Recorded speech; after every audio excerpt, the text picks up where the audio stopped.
thank you all for joining us tonight. It's very exciting to still feel that we can use virtual conversations to do things like that. That brings people from, I'm seeing people in various places in the nation joining us. So we will still be keeping some of that way of communicating, and that's definitely a great one.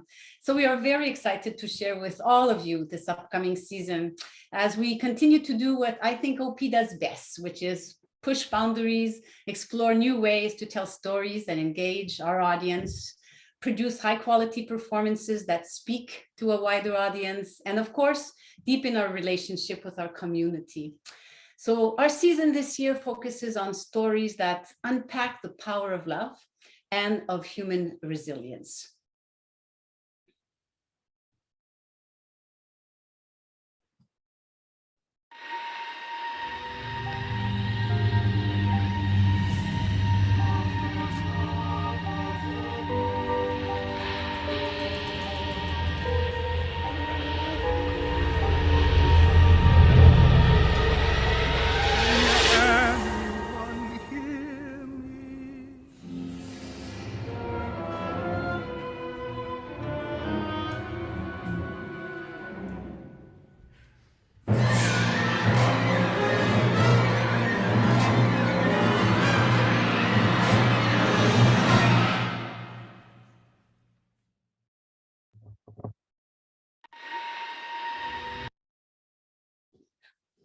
Hello, everyone.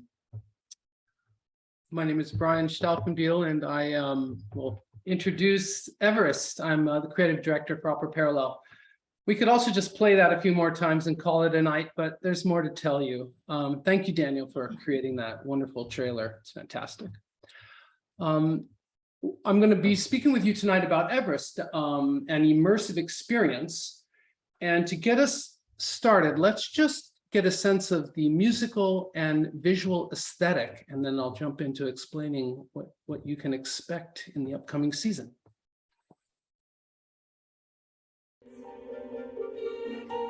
I'm here, it's Rob Hall, made it, Everest Summit, it's 2:30, I'm here, it's Rob Hall, I made it, Everest Summit, it's 2:30.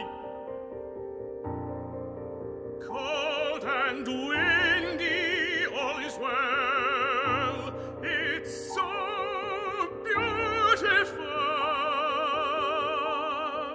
so beautiful.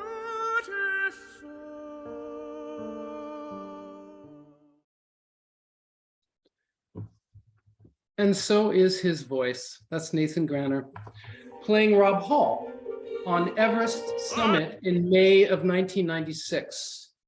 He's on the mountain much later than he should be, in a day where he should have already left. It's 2:30 is what he says, right? He's supposed to have been already leaving the mountain, and that creates that tragic story that we're all going to experience in our immersive Everest. So let me tell you a little bit about the concept. What we decided to do is to take the original film of Everest that we turned into a graphic novel opera.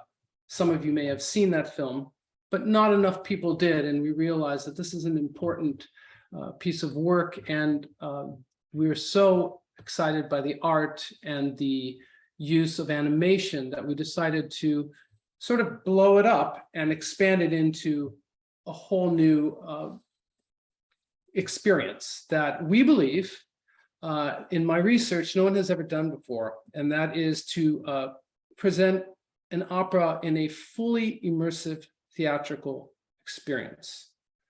Let me show you what that will look like, and I'll tell you how we're transforming the environment. Let's go to the next set. Great. So what we did is we decided to put the singers on the walls and put the audience in the film, literally in the film. So we searched for a venue, which is going to be Z Space, a space that has enough of a a ground floor, open ground floor, that we could wrap the walls with 18-foot pieces of material all the way around in 360 and put sculptures that'll act as little sub scenes that we project on. So throughout the evening, you will be in your chair with a poncho. Why don't you go to the next one so I can explain that a little bit. You'll be wearing ponchos. Some people will be sitting, standing, most people sitting, and we will be projecting 360 degrees plus on our rock sculptures and on the floor and on top of the actual audience. So what happens is, if you can imagine, when you're seeing, on a flat screen, let's say you were watching Everest, it's very monodimensional in that sense. You will be completely immersed in the experience. And that's what's going to be very unusual about this. We will be telling the story on all the different walls, and there will be also full surround sound, and I'm going to talk to Miles Kelly about that in 1 second. One of the other things that will happen is when you enter Z-Space, right as you come into the main area, which is outside of what we're calling the immersive environment, you'll be able to grab a drink and go to the base camp lounge. And that'll be literally a base camp that you'll be able to hang out with and have some interactive videos that'll be happening right prior to the show.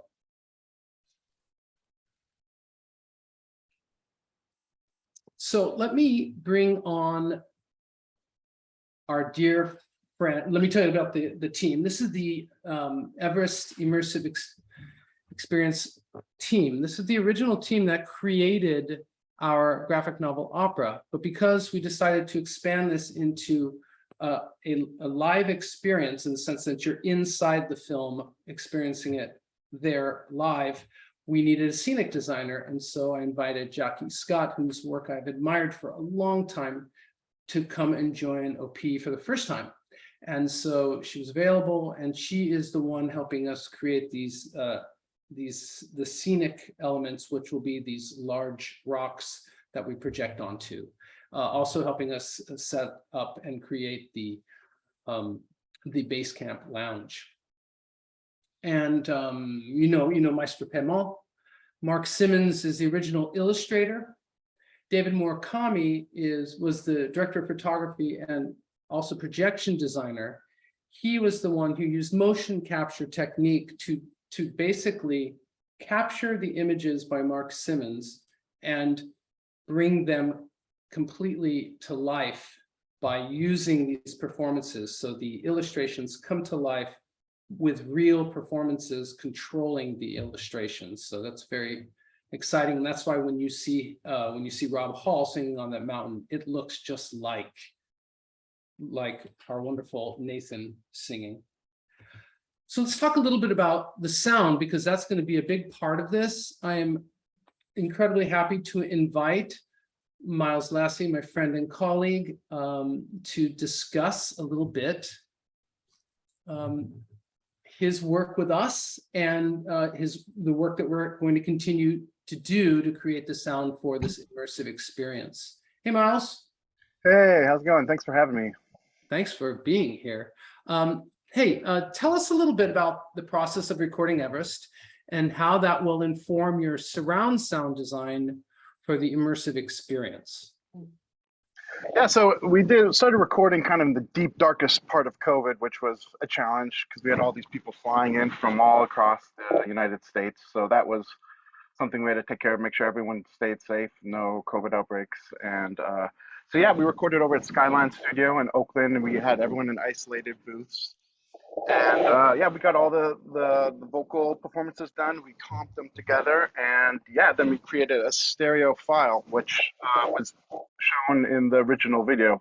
But for this new immersive production, it's going to be not like a standard like 5.1. This is going to be a unique sonic experience to this production, where we're going to have speakers in different spots. We're going to have voices going across your head. You're going to feel the rumble of the wind as it goes by, and the music and the voices and the sound will be swirling around you. And so, yeah, it'll be a truly spectacular event, I hope.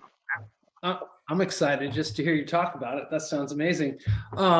Hey, well, follow up a little more with the idea of, how usually when you go to an opera, people are singing at you, right? Yeah. That is your normal experience. It's very rare that you have any kind of sound behind you when you're in an opera house. In most cases, I mean, I'm sure it's happened, but it's unusual. Tell us what you think this is going to bring to the life of this opera and to the experience for people who are there, just sort of sonically speaking. Yeah, so like you said, there's going to be projections in all different spots, and we're going to use different speakers and a different array to create the voices that are coming from all these different angles. So like depending on where the person is in relation to the screen, you'll hear the voice coming from there, but you'll also hear maybe some wind or rustling behind you. It'll be a constantly evolving experience while you're there. That's great. What are you going to use to create that? Well, I think we'll use like a program like QLab to sync it all together, and then hopefully we can have do a partnership with different speaker company that can get some nice big juicy speakers so it can be a nice full sonic experience. That sounds great. Great. Thank you so much for being with us. I'm looking forward to mixing that with you. It's going to be quite I think I'm jumping in here, Miles, because Miles is very humble, and not only did he create the sound with the singers, each of their different rooms, but after that created the whole orchestral sound with me, with a studio in London, and creating this whole accompaniment and putting it all together so that it really sounded magnificent. So Miles, I chapeau to you, and I look forward to working with you on that. And thank you for joining us tonight. We also had, I want to also say, we had an assistant conductor, Jessica Bejarano, that also was the three of us together worked very much on that recording. But we had an amazing cast that you will not hear live, but you will feel they are live, because as Ruth was reminding me earlier today, you will see them because they are drawn and they're alive through the technology that we are using. You see actually their all the emotion that comes out when a singer actually sings. It's very moving for those who have not seen the film. And I would like to take this moment to remind us of those wonderful singers. We had Sasha Cook, Nathan Granner, Kevin Burdett, Hadley Adams, Matt Böhler, Shanette Sulker, Whitney Steele, Kevin Gino, and Charlotte Van Voo, that were just a beautiful cast. So thank you, and we look forward, Brian and Miles, to the immersive experience with Everest. Maybe now we move to our next big project that we will do this year, which will be, we're very thrilled actually to present this premiere of a new orchestration of The Shining, which was composed by the Pulitzer and Grammy Award-winning team of composer Paul Moravec and librettist Mark Campbell. And I want to shout out to Nick Jones and the Nature Studio, who have designed this beautiful illustration, or I don't know how you say actually, illustration, I will say, of our production, because I think it captures a lot of the dramatic aspect of this really amazing opera. This project really fulfills a lot of OP's goals. First of all, it advances the repertoire of tomorrow by identifying a masterwork that is very large and bringing it to a smaller orchestration so that many companies in the nation can actually perform this piece, because the orchestration is now at a level where it's less expensive, and also the venue can be smaller and bring intimacy, which is one of our leading goals as a company. It also gives a second production. This piece was extremely successful in Minnesota, who premiered the piece, and it was reprised in Colorado, but it's never had a second production. And second productions are truly important to the life of a company, of a work, as you know, because it gives a different interpretation, different way of looking at the piece. It's also, this project is also telling a relevant story. It is easy to see in Stephen King's great novel, a harrowing tale of love, madness, and the supernatural, but it also speaks of real life issues, such as breaking cycles of abuse and trauma. and the sacrifice of love. And that is definitely something that we will bring to the conversation as we mount this opera. Brian's concept for this production is to slowly transport the audience from a naturalistic, supernaturalistic world, following kind of the arc of the story. So you'll really be moved into various directions as the story evolves.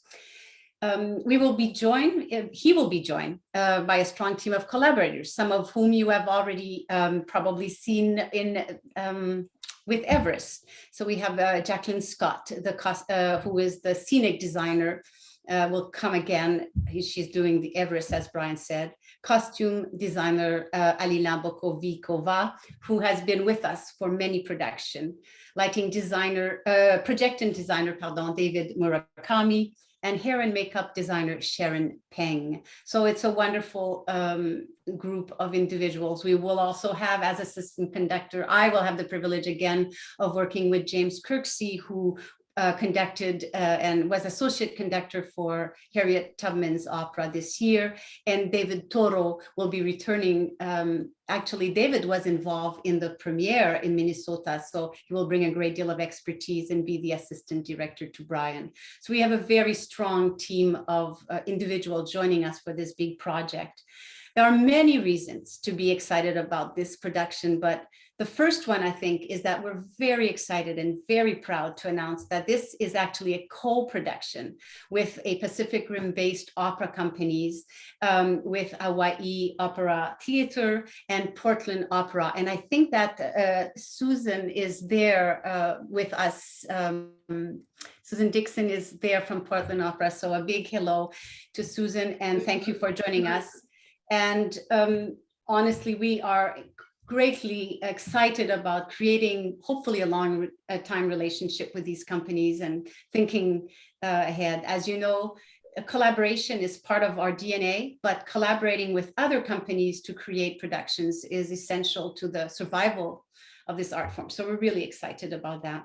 We're also excited that we've finally returned to Yerba Buena Center. We haven't gone there in a while, and it's been one of our homes. Our first opera we ever produced with Opera Parallèle, Whatsek, was done there. And it's a very fine space for this kind of grand opera in an intimate setting. So it's the perfect combination of both.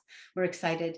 And finally, the production will engage approximately 60 artists, including an amazing cast of singers. So this is very important at a time where we're all needing work after COVID. We're very, very excited to be doing a large production that will really give work to a lot of artists, and many of which are from the Bay Area, but also coming from all the nation. So I will give you the lead artist, the principal artists here that we have. We have Ed Parks, Kirsten Piper Brown, Aubrey Ellicott, David Walton, Nathan Grainer, Timothy Murray, Eugene Brancoveanu, Cristabel Nuno, and Molly Mahoney. And then we will also have a supporting a vocal ensemble comprised of mostly local singers that also sing roles and cover major principal roles. So very much a big collaboration of many, many singers. And we have the privilege tonight of having one of our lead principal singers, Kirsten Piper, who will be playing the lead role of Wendy Torrance, to join us and share a little bit of a conversation with us. So welcome, Kirsten. So much for having me. Good evening. I cannot see you, Kirsten. I can only hear you. Are you there? Oh, yeah, I'm here. Ah, voilà. Okay. There we go.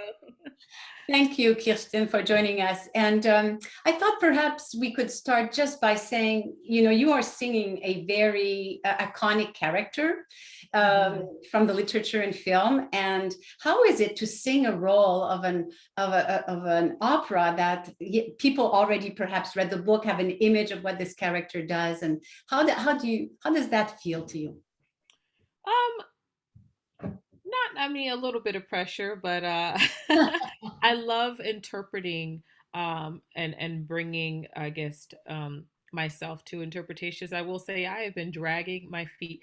I read Pet Cemetery, when I was young, and just have not picked up The Shining. I've just now I have a chance to read it, and so I'm gonna do that as soon as I get up each morning. Never past 5 p.m. will I be reading the book, but I don't like scary movies. So this is gonna be wonderful for me. It's definitely a little bit of a stretch for me because it's not the literature is not something that I would normally pick up and read. So I'm very excited though. I'm excited. Maybe the literature is not, but I have had the pleasure to hear you often sing in contemporary works, and Yes. you do this, you sing that repertoire so beautifully. Can you tell us a little bit why perhaps you are attracted to this kind of repertoire, and how, why you perform this? Uh, I really don't know who said that I do this and started, calling me doing new operas. But what I do love about interpretation, I think that I do bring um, a depth of character to new interpretations or new roles rather.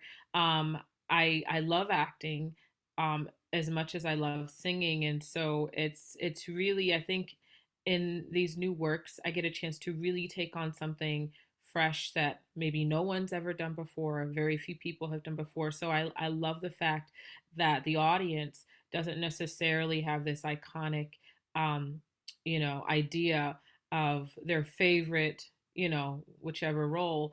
That I love that I can sometimes introduce them to the role so that I can be their favorite, right now. Or that I can, bring a fresh interpretation to something that's already modern. Yes, you're creating basically the model that others will say, oh, they will go back to how did Kirsten do this role, kind of thing, which is a big responsibility, but definitely one that it's interesting. There is a trend nowadays for singers to not only be singers, but also singer actors. This was, Yes. do you feel that this is something that has benefited your career, that you are such a comfortable actor on top of being a beautiful singer? I think so. I love bringing that. I love making all of my characters real.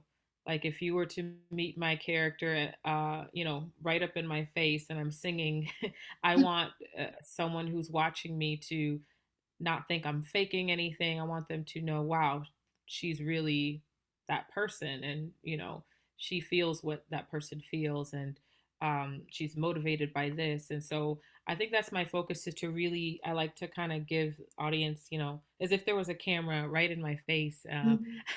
That's kind of how I approach even some of the quote unquote war horses. I think every character deserves that much attention and that much realism. Yes.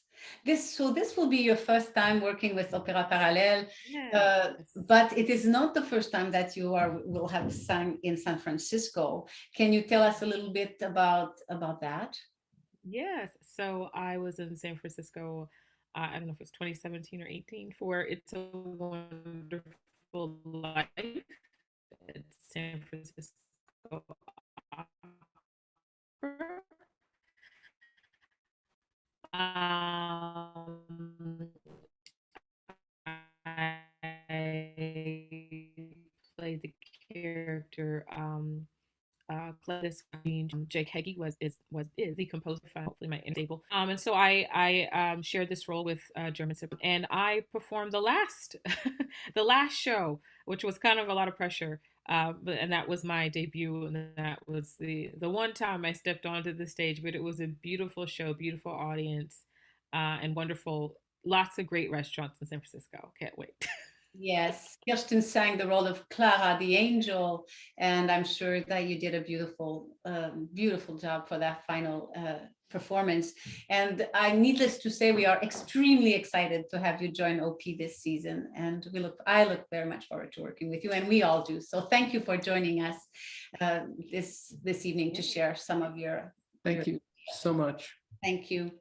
And then there is also a program that many of you have know about, which is and it is very dear to me, which is the hands-on opera program, which is a program that focuses on developing family repertoire, and that involves actually engagement, where you actually have people participating, often community members, often younger people, but not always, into the opera, so that we really break again that barrier between audience and performers. This is also a program that is not that focuses on giving now it is a 2-year commissioning cycle for BIPOC composers. So the program offers these composers in-depth development process for emerging composers that are wanting to write their first opera.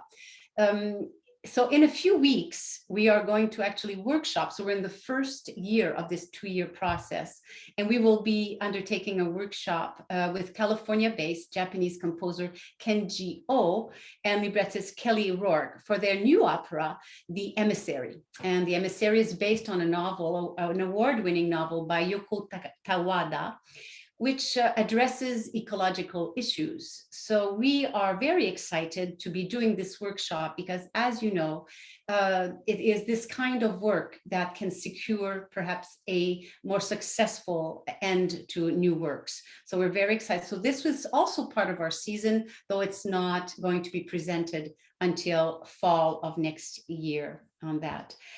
So now I would like to pass the baton to my dear colleague, Danielle Harvey, Artistic and Community Manager, who will speak to you about the Bullhorn and OP's community programs.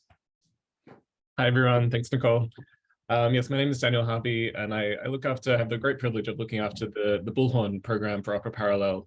The Bullhorn is our community programs. We sort of put everything under this umbrella of the Bullhorn, and we take the name and the inspiration for that from the late San Francisco supervisor, Harvey Milk. We started preparing for a production of Harvey Milk in 2020, which was, of course, postponed for obvious reasons. But in the lead up to that, we had prepared a whole series of events, community events, that we called Bullhorn series. And we loved the idea so much that we kept the name for the whole program. So now all of our community programs come under the banner of the Bullhorn. And that really represents our aspiration as a company to be a bullhorn for our community, to use our platform and our resources to support our partners and uplift unheard voices in our community.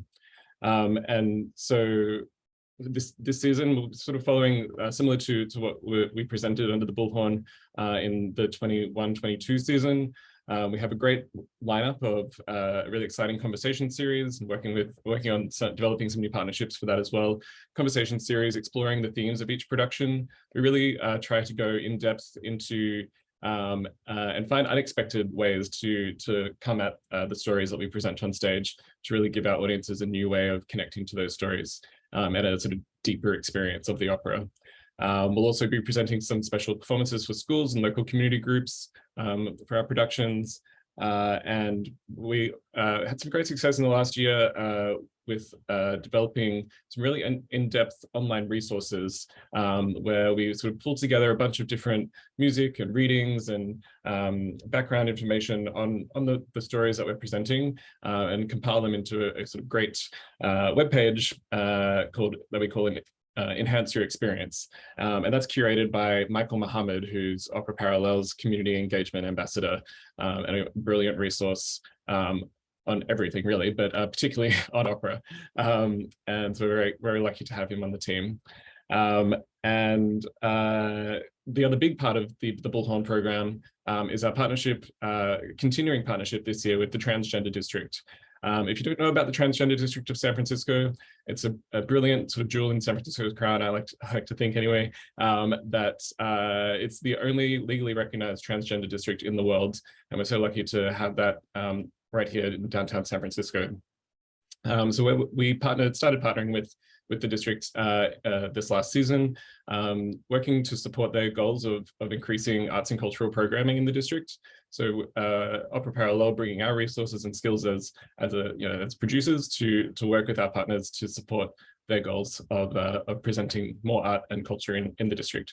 And that sort of manifested in a wonderful showcase event called Expansive, which was presented in June this year, June 2022, just as part of the Pride celebrations. And it was a great success. We had a wonderful lineup of artists. I'm just going to get to the next slide. A wonderful lineup of artists from mostly from the local area, but also from out of state. And it's a brilliant showcase of transgender and non-binary performers. And we'll be continuing that program, and it will be returning in summer of 2023. So keep your eye out for more information about that as it comes. Yeah, I would like to, with that, love to hand over to my wonderful colleague Eileen Tatt, who's Opera Parallel's Development Director. Thanks so much, Daniel. Wow, this feels like a total roller coaster ride, hearing about all the things that we're doing this season. I can't believe I've only been here for a year. I'm so impressed with the breadth of experiences offered by this small and mighty company. One of our board members recently told me, after we did a sellout La Belle et la Bête this summer at SF Jazz, that an Opera Parallel event is always an extraordinary experience. And I just continue to admire how dedicated all of our staff, artists, and board are to making work that connects with our community, whether it's the exciting immersive focus of Everest, engaging this community we know is very vibrant here of film and opera and literature buffs in the city around The Shining, including amazing cast of Ed Parks and Kirsten Piper Brown. I loved hearing Kirsten talk about making characters real. Well, this will be a very real experience when you come to YVCA and be surrounded by ghosts and other celestial beings. And a big part of our success is the support that our community continues to provide to OP, both for our deepening continued relationships with the transgender district and our Bullhorn work, thanks to Daniel and Michael, and in consultation with members of our advisory board and our community, and just the collaborations that we sustain with our amazing artists. It's with this community in mind that we refresh our annual giving program in support of the amazing people who work with us. Regular giving by individuals like you make up over 40% of our financial foundation and funds all the experiences that you love. So we want to invite all of our existing supporters and new friends who've come to us by way of some of the productions that we did this past year: Harriet's Spirit, Sophia's Forest, Expansive, or La Belle et la Bête, to support the company at any level that works best for you. We appreciate your support at any level. If you've supported OP's artists in recent years as an artist sponsor, thank you. I see a lot of you here. I would call out all of you, but there are a lot of you, so thank you again. We want to invite you to continue your vital support as part of our artist sponsor circle, retaining the same great benefits and opportunities you've come to love to build relationships with our family of artists and producers. And we're developing some fun programs for supporters, both online and in person. I want to take this opportunity. Nicole teased a bit about our emissary commission for our hands-on opera program with Kenji O and Kelly Rourke, who did this spectacular English language Cinderella this past winter at the Met. And they're going to be in conversation on Zoom for our artist sponsor circle members on October 4th. So save that date if you are renewing your gift or you're an artist sponsor in this past year, you'll be invited to that event. So I hope you'll look out for your mailbox materials that explains more about our refreshed annual giving program, and that you'll continue to support the company that we all love.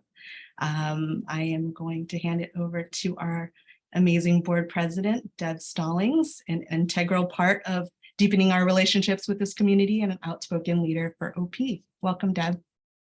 Thank you so much, Eileen. And all of the OP staff. I'm just so excited to be here tonight. And by my, bad math, it looks like we have over 100 people here who, like me, if you experience La Belle et la Bête or other productions from last year, you may have wondered how OP was going to top our last season. And tonight we have that answer here before us with these amazing, innovative productions that I'm sure we're all looking forward to.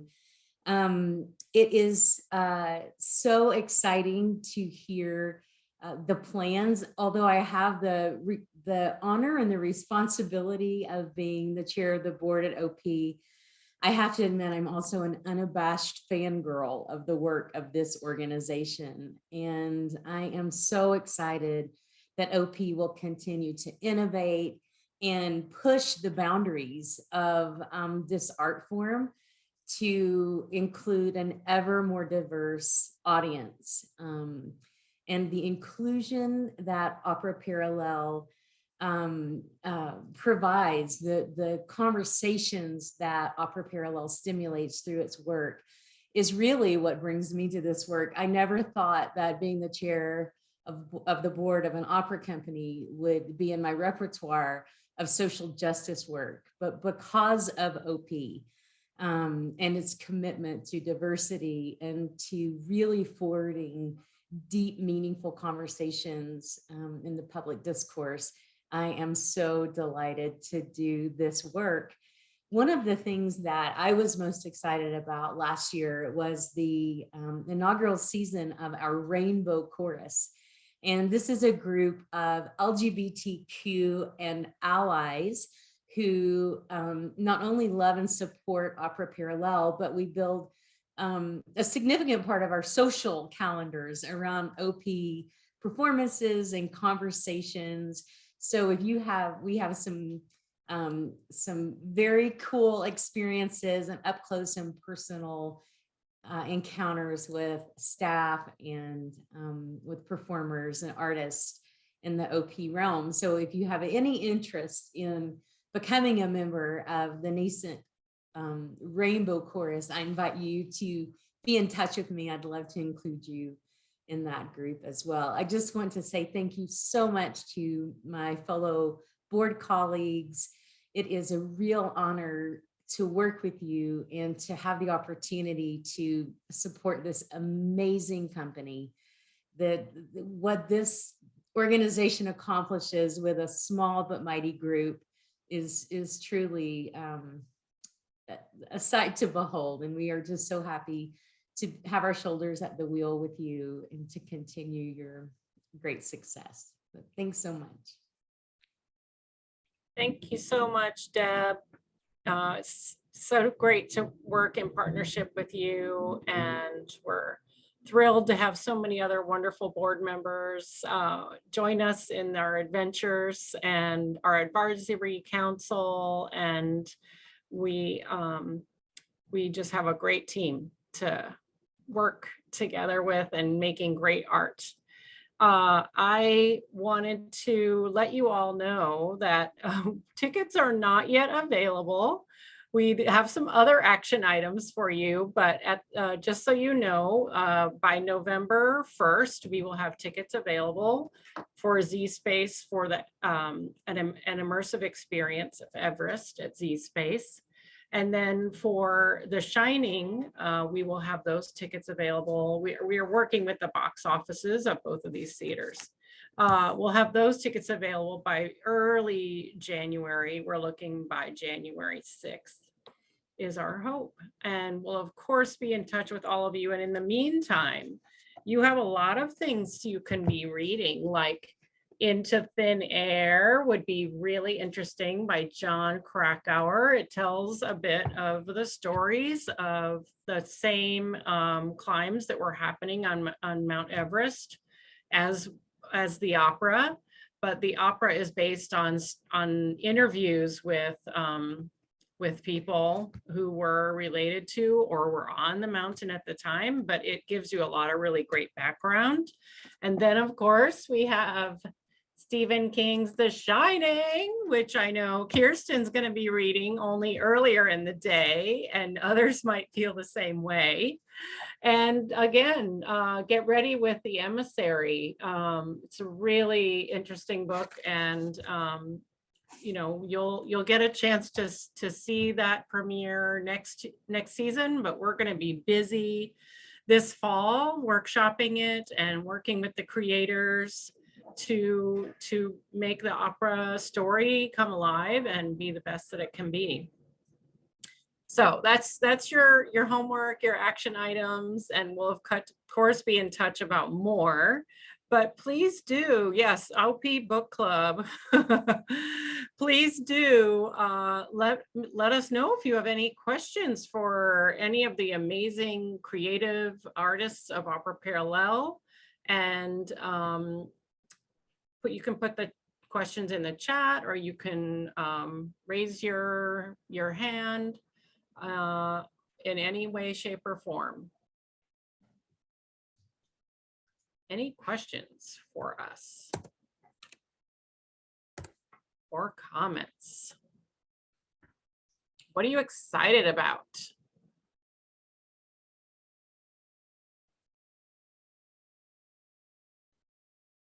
Let me see the gallery view here.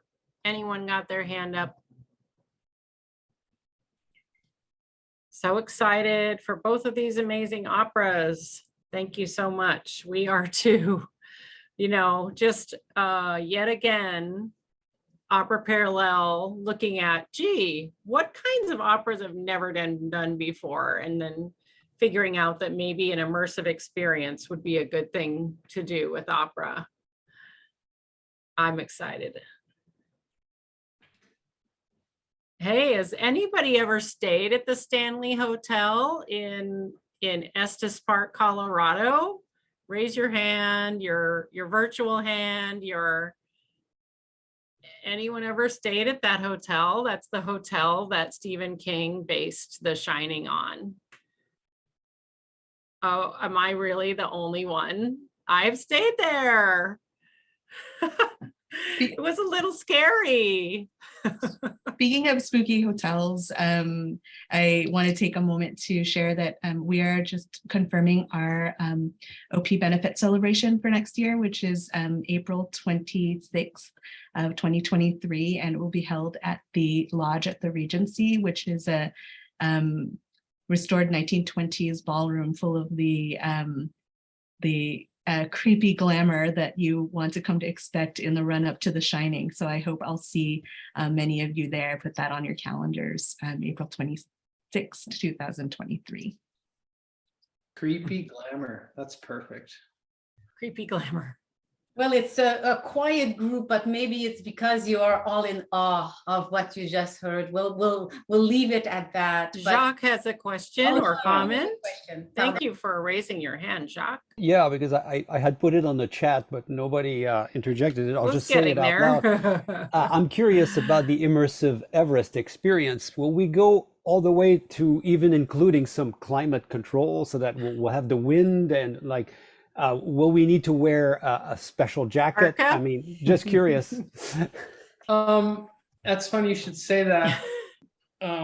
If it was running a little longer, I did want to have like a Saturday night, midnight show where we put air conditioning in there and have people wear their parkas, but it's a short enough run that I don't think we can afford actual climate control on this manifestation. If it's super popular and we bring it back because you all want to see it again, maybe we'll push it with a little some smells of ice and nature, and as well as wind and everything else. But I will say, given the sound and the visuals, it'll feel like you're being bombarded because it'll literally be on top of you, the snowstorms and the wind. So maybe you'll feel cold just by your own imagination. Yes, and it will be that we will be doing the Everest experience during the month of February. So it will be one of our coldest months. That's when we'll be at Z Space, and they don't have the best insulation. So I'm gonna turn the heat on, Ruth.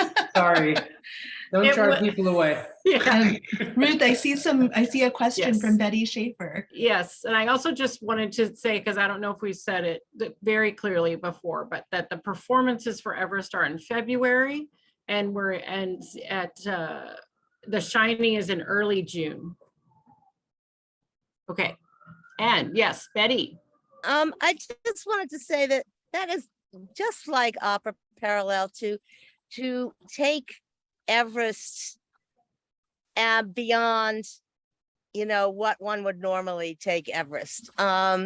It's it's not only a cultural and emotional experience being part of Opera Parallel, but it's also an intellectual experience. And the idea of reading the Shining, I've never read it because I've been scared to read it, but I'll have to read it in the morning. This will force me to read it, and I do recommend the Krakauer book, Into Thin Air, because it gives another dimension to the Everest experience. But thank you very much for doing the immersive. We saw the first one, and that was very good, and this will just be a continuation of that. Thank you. Thank you, Betty. We look forward to seeing you there. We'll be And- there. Good. Thanks, Betty. There's another question from Anne. And not. Well, she's not answering, so let's try Patrice McGinnis. Hello. Hi, I just wanted to Patrice. say hello. It made me laugh. Everybody's so afraid of reading The Shining, and I stayed at a hotel last year near Dallas, Texas, and I'm ready for The Shining. I doubt that it can match the horror of that weekend, so I'm excited. I hope I haven't offended anybody from Texas. There was an anime convention at the hotel, and no sheets on the beds. It was great. Okay. Interesting. Well, Yeah. and our very own Muskan Parashar works also at the Winchester House. Perfect. Which is another kind of spooky experiences happen there. So Yeah. Great. Are you back, maybe? Anne, any question for us or comment? Maybe Okay. You're on mute, maybe? No? Okay. Well, I think, Any other comments? well, thank you very, very much for joining us. Thank you. Because, as you know, we cannot do this without an audience and without people that support us. So as Eileen said, we thank you so much for being part. Opera Parallel has been very fortunate this year to be able to do actually 3 productions. And all of those 3 productions were very well attended because of all of you, being interested and supporting us. And we want to thank you. And we definitely hope you will continue this year and bring your friends and continue to expand the Opera Parallel family. So thank you so much, everyone, for joining us tonight. Look forward to seeing you. Have a good night. Thanks for being with us. Thank you for being with us. New website pages are launched. Thank you to Daniel Harvey. Thank you, Daniel. Beautiful. Thank you.